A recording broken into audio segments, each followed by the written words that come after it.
उस पर, हाँ, इस पर वक्फ का कोई लेना देना नहीं है। इनको चिंता क्या है जो बार बार नफरत की बात कर रहे हैं? नहीं होगा। मैं वही कह रहा हूँ, ये देश संविधान से चलने वाला देश होगा। एक दिन हमारे कहने से होगा, और जो बातें हम कह रहे हैं वो पार्लियामेंट तक पहुंचेंगी और टाइम्स का काम करेगा। कभी नहीं कर सकते, जब तक ये संविधान है ना, हमारी आवाज कभी तक नहीं कर सकते। रंगरेज भाई, बहुत सारे लोगों को ऐसे ही लगता था कि इस देश से 370 कभी नहीं हटेगा, हट गया। क्या हुआ? हट गया। तो ऐसे ही अगर फर्जी सेक्युलरिज्म के नाम पर ये। नमस्कार दोस्तों, आज से ठीक 2 साल पहले सुशांत सिन्हा ने वक्फ बोर्ड के ऊपर एक भविष्यवाणी की थी और आज उनकी भविष्यवाणी सच होती दिख रही है। एक मौलाना ने ताब में आकर डिबेट में ये बोल दिया था सुशांत सिन्हा को कि सरकार वक्फ बोर्ड को हाथ भी नहीं लगा सकती। इसके जवाब में सुशांत सिन्हा ने कहा था कि आपको ऐसी ही गलतफहमी धारा 370 के बारे में भी थी, सरकार ने उसको उखाड़ फेंका, तो वक्फ बोर्ड को भी एक दिन सरकार उखाड़ फेंकेगी। और जब बात देश हित की हो और ऐसे लोगों की हो तो सुशांत सिन्हा ऐसे लोगों का रेल बनाने में जरा भी पीछे नहीं हटते। वो बिल्कुल भी टाइम नहीं लगाते ऐसे लोगों की रेल बनाने में। तो वीडियो बहुत मज़ेदार होने वाली है, इसलिए आपसे रिक्वेस्ट है कि वीडियो को पूरा देखना, आपको बहुत मज़ा आने वाला है वीडियो में। वीडियो पर नए हो तो वीडियो को लाइक करके जाना, चैनल को सब्सक्राइब करके जरूर जाना। फिर वीडियो देख लेते हैं। तो मानते हैं नाम है कादरी भाई, आप ये तो मानते हैं कि इस देश में मुसलमानों की आर्थिक स्थिति बहुत अच्छी नहीं है, मानते हैं? हिंदुओं से बहुत ज़्यादा खराब है, माइनॉरिटी भी है, ठीक है। जिस देश में मुसलमानों की इतनी आर्थिक हालत खराब है, उस देश में मुसलमानों के पास इतनी संपत्ति दान करने के लिए कैसे आई कि रेलवे और डिफेंस के बाद सबसे ज्यादा संपत्ति वक्फ के पास है? देखिए, मुसलमान का एक तरीका है, वो जिंदगी में जब जीता है तब भी उसके अंदर रहता, फिर दूसरी तरफ आप सवाल ना कर ले कि वहां ये हो रहा वहां ये। इसी हिंदुस्तान के कानून में हिंदुस्तान के लोगों ने हिंदुस्तान का वक्फ बना, कहीं बाहर के आने के बाद संपत्ति कहां से आई वक्फ करने की? मैं ये पूछ रहा हूं, एक मिनट इनके पास जवाब बताइए। यही के लोगों ने संपत्ति आप दान दे रहे हो और मुसलमान गरीबी में। देखिए सुशांत जी, मैं बताना चाहूंगा कि वो संपत्ति कैसे आई। जब 1947 में देश का बंटवारा हुआ, जितने लोग यहाँ मुसलमान थे वो सारी संपत्ति अपनी वक्फ करके गए। ये है वो वक्फ प्रॉपर्टी। तो आप ये कह रहे हैं, एक मिनट, आप ये कह रहे हैं आजादी के पहले यहाँ मुसलमान इतनी अच्छी स्थिति में थे कि पूरे इंडिया में 35% सरकारी नौकरियों में थे, इतनी जमीन उनके पास थी कि वो नौकरियों में चले गए और वो वक्फ की भी जमीन रेलवे और डिफेंस के बाद सबसे ज्यादा। बिल्कुल बिल्कुल। तो मुसलमान यहाँ एकदम गदगद थे। बिल्कुल, कितने मुसलमान थे? देखिए आज आप लगाइए, उनकी जितनी वक्फ की प्रॉपर्टियां हैं, उनके कागजात हैं, वो वैसे नहीं है कि दिखाओ जी। अच्छा, मुझे एक बात बताइए, एक मेरा प्रश्न और है, एक मेरा प्रश्न है विजय शंकर जी, मेरा एक मिनट मेरा प्रश्न है विजय शंकर जी, एक मिनट विजय शंकर जी, मेरा एक प्रश्न है। इनका तर्क ये है कि जो यहाँ से पाकिस्तान गए उन्होंने यहाँ की जमीन वक्फ कर दी। बॉस, जिन्होंने इस देश को अपना देश नहीं माना वो इस देश की जमीन वक्फ करके चले गए। देखो सुशांत जी, माने हम, जब तुमने इस देश को नहीं माना, इस सरजमीन को नहीं माना और तुम जमीन किसी के नाम करके चले गए, उसको हम मानेंगे? देखो सुशांत जी, 2 घटनाएं मैं बताता हूँ। अभी आप तमिलनाडु की बात कर रहे थे, थिरुचंथारी गांव है, वहाँ पर 1500 साल पुराना एक मंदिर है और हिंदू बहुसंख्यक गांव है।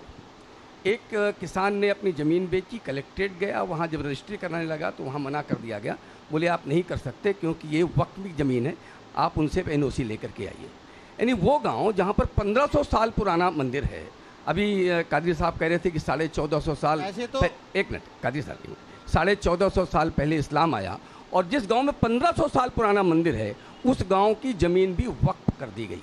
अभी दिल्ली में जाइए, दिल्ली में जाने आप आज़ादपुर मंडी के पास में एक फ्लाईओवर बना हुआ है, वो 30 साल से पहले बना हुआ है और घोषणा ये की जा रही है। एक उनका रिएक्शन हो जाए, फिर मैं आपको मौका देता हूं। जब ये विमर्श आया तो चर्चा हुई, ये जो मजार है इसके ऊपर ये 1950 से बनी हुई है। यानी वो जो फ्लाईओवर है वो 30 साल से कम साल का है और वो मजार 50 साल से ऊपर, यानी 70 साल की हो गई वो। दूसरी बात, संकट क्या है कि अगर कोई भी ज़मीन वक्फ में गई, वो अल्लाह को समर्पित, कोई भी दुनिया का आदमी उस पर दावा नहीं कर सकता है।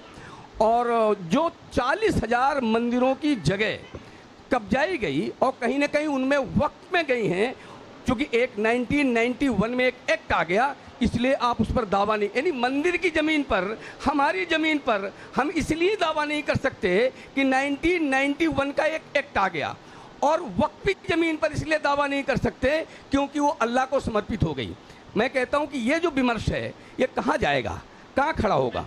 तो ठीक है, इतने युवा बैठे, हाथ उठाकर बताइए आप में से कितनों को लगता है ये वक्फ एक्ट में जो पावर्स मिले हैं ये खत्म होने चाहिए? कितनों को लगता है?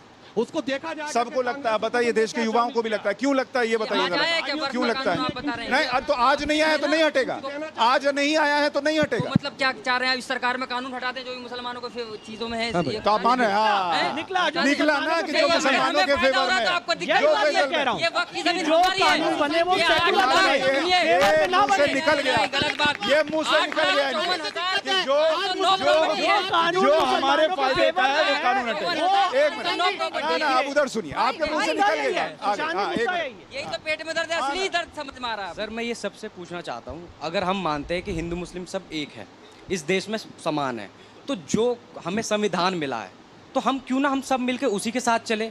हमें अलग से कोई और दूसरा कानून, चाहे वक्त का कानून हो या कुछ और भी, उसकी जरूरत क्यों पड़ रही है हमें? संविधान के अंदर ही आता है भैया, ये नहीं, देश संविधान से चलता है। और नहीं, जहाँ पे अगर चीजें ऐसी कही जा रही हैं, अगर ऐसी चीजें कही जा रही है सर, बनाना चाहते हैं सर आप मेरी बात सुनिए, इस देश को हिंदू राष्ट्र जहाँ पे अगर ऐसी, अच्छा, वक्फ एक्ट में आपको पावर ना मिले तो हिंदू राष्ट्र बन जाएगा। मुसलमानों की वक्फ की संपत्ति से दिक्कत है, इनके कपड़ों से दिक्कत है, इनके खाने से दिक्कत है, इनके रहने से दिक्कत है, हर चीज से, इनके बुर्के से दिक्कत है, इनके हिजाब से दिक्कत है, सारी चीजें मुसलमानों की कानून की 2014 के बाद सारे मसले मुसलमानों के खिलाफ हो रही है।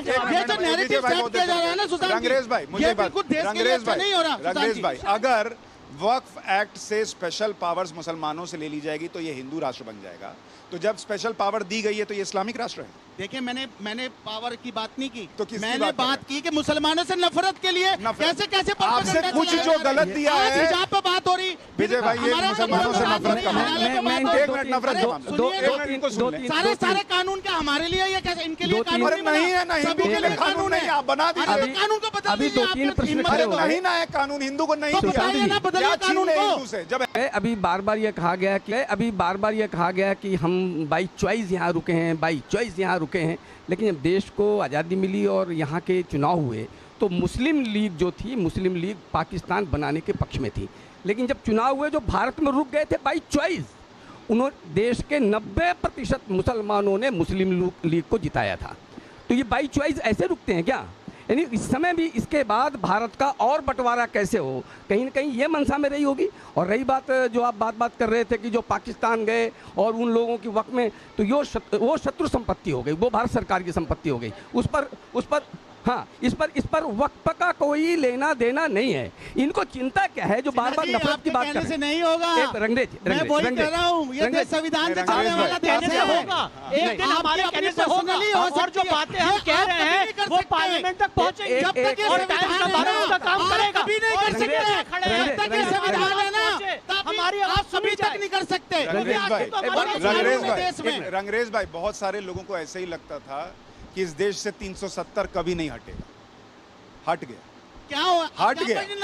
तो ऐसे ही अगर फर्जी सेक्युलरिज्म के नाम पर ये होगा, देखिए अवाम के लोग मारे गए आज तक। रंगरेज भाई, अगर मुसलमानों को टारगेट करना होगा तो वक्फ खत्म करने की बात होगी, स्पेशल पावर एक्ट खत्म करने की बात नहीं होगी। शंकर जी बात ठीक है मैडम, आप